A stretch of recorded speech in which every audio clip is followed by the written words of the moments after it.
Do you need to remove the components on the inner passenger fender well of your MGB to perhaps replace them or even repaint your engine bay? Stick around and find out on this episode of Maggie's Makeover how to disconnect and remove the fuse box, the starter relay, the windshield washer motor, the ignition coil, the horn, and the oil cooler.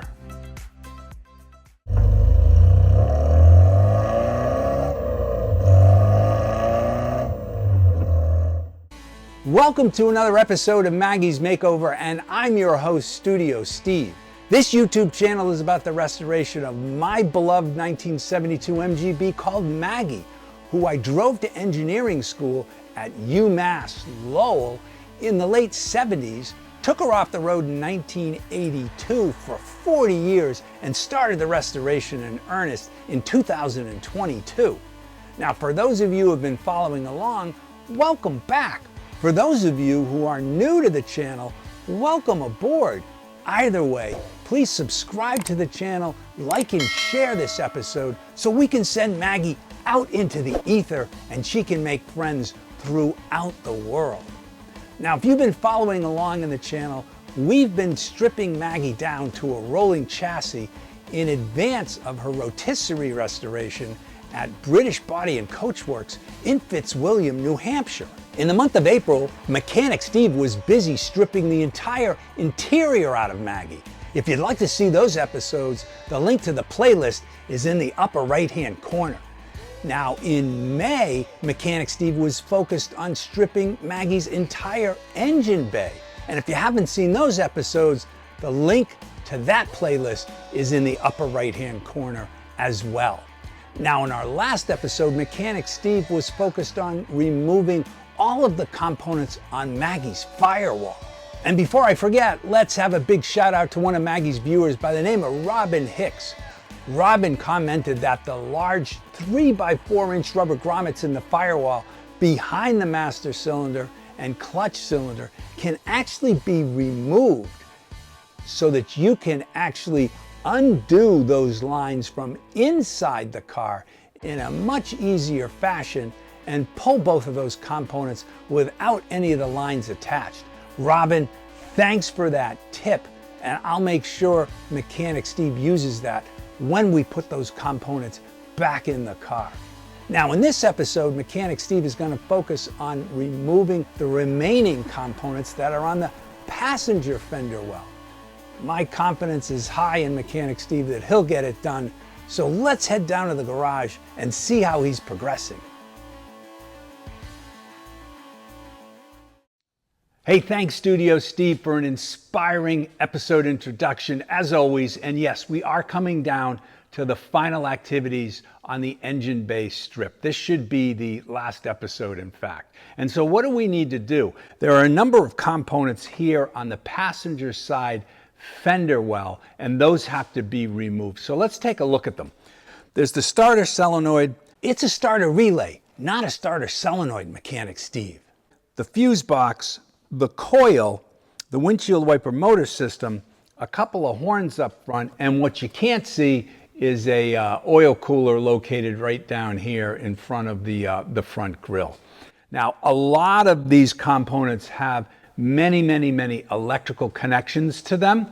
And as you know, I'll be replacing the wire harness in Maggie, but I do want to retain a lot of the information on the original connections from the old wire harness. And so for each of these components, I'm going to come up with a naming convention for the different tabs that the wires connect to. And so you'll see that when we go into each of the components and we start to remove them. So that's what our approach is going to be. Let's roll up our sleeves and dig in.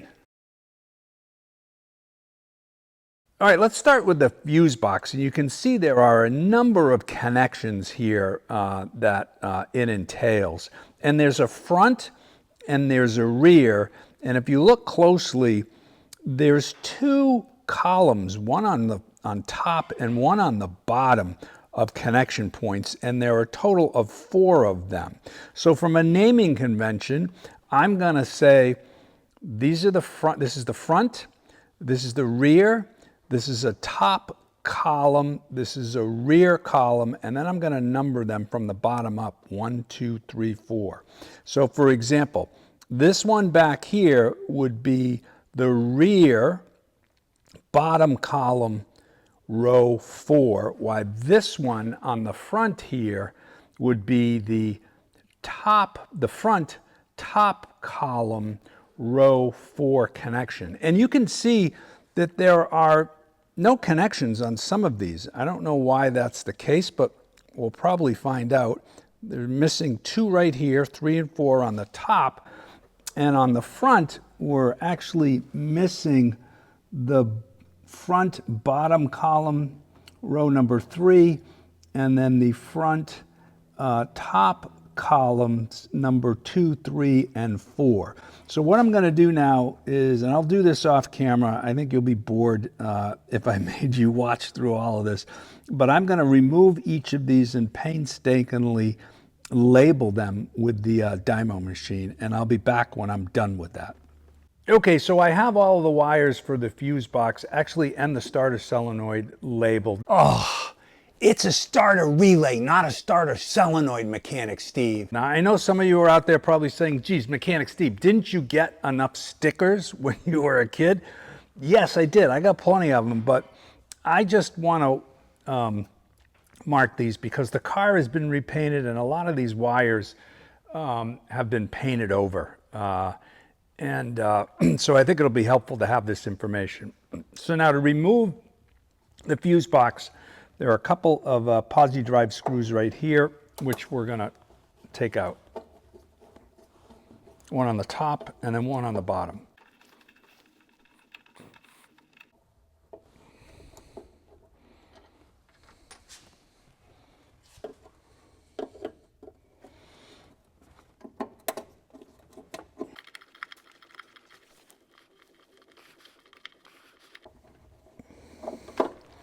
And so the bottom one is out and the fuse box is removed.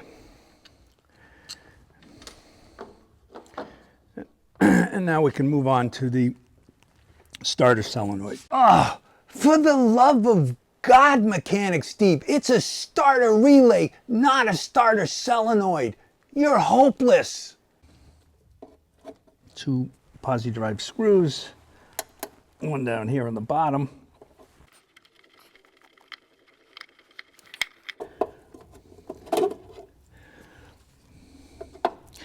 Now there's one on the, that's down here. I'll get that later. And now there's one on the top.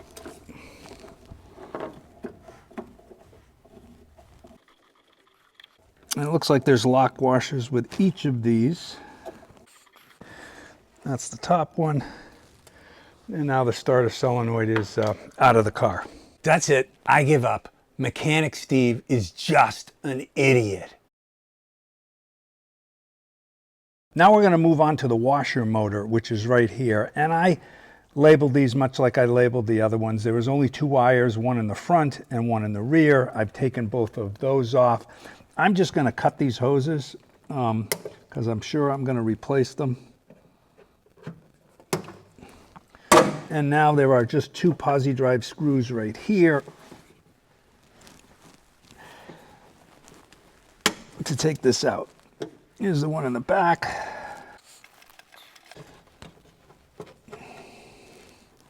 That has a lock washer with it. And then there's one right here in the front.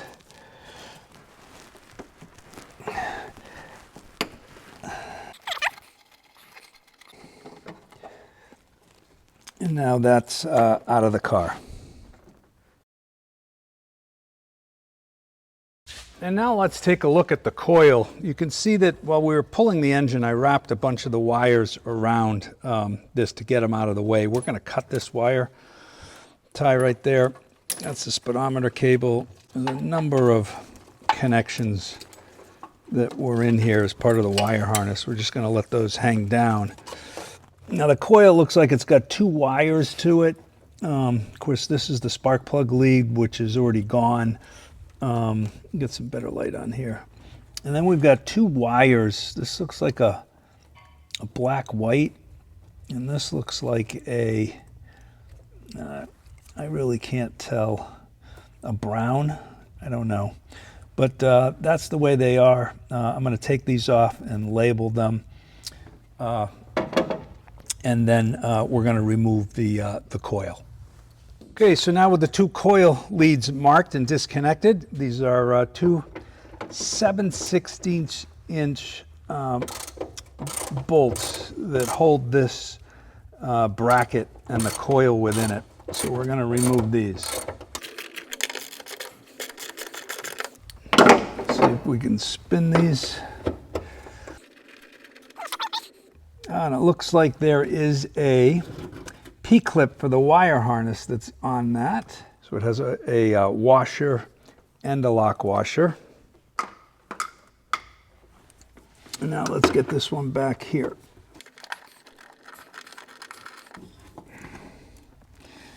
And there you go. And you can see the P-clip right there for the wire harness went in the front. And so now the coil is out of the car.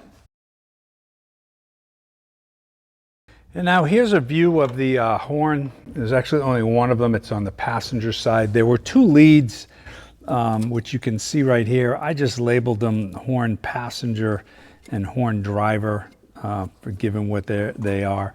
And to take this out, there's a 1/2" nut down here that you have to crack like this. And then it just unscrews. And I think this should allow us to take the horn out. Don't make a liar out of me, Maggie. So there's the nut. And now the horn is out of the car. And it looks like there's like a little sort of washer there as well, as you can see. All right, and so the last thing that we need to remove today is this oil cooler. I've already taken the lines off of it. There are two 7/16" bolts that hold this down on either side.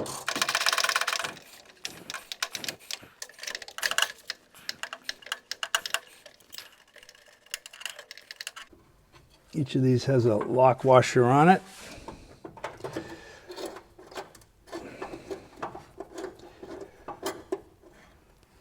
Now we got to be careful because this is probably filled with motor oil. Yep, looks like there's something else. Oh, there's another. There's one more bolt that we got to take off, which is interesting. I wonder why there was only one on that side.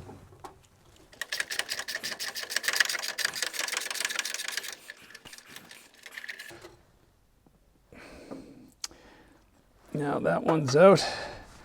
Now this should just lift out like that. And yes, there is oil in there. So now the oil cooler is out of the car. So all of the necessary components are now removed from the engine bay, with the exception of a couple items like these struts that hold in the radiator housing and the oil pressure line, which I'll certainly take out.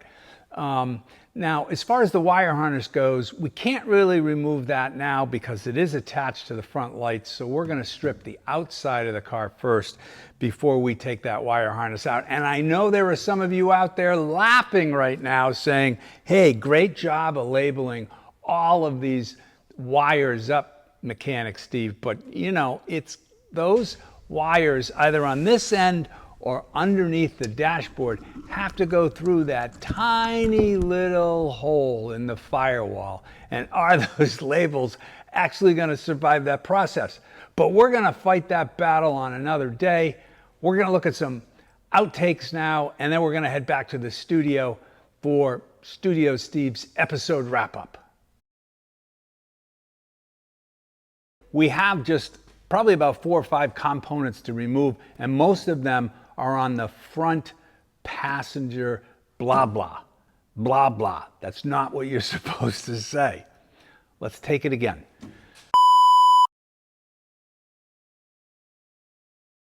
So that's a wrap for this episode of Maggie's Makeover. On behalf of Maggie and myself, we hope that you thoroughly enjoyed the content, but more importantly, We hope it helps you when you work on your own MGB.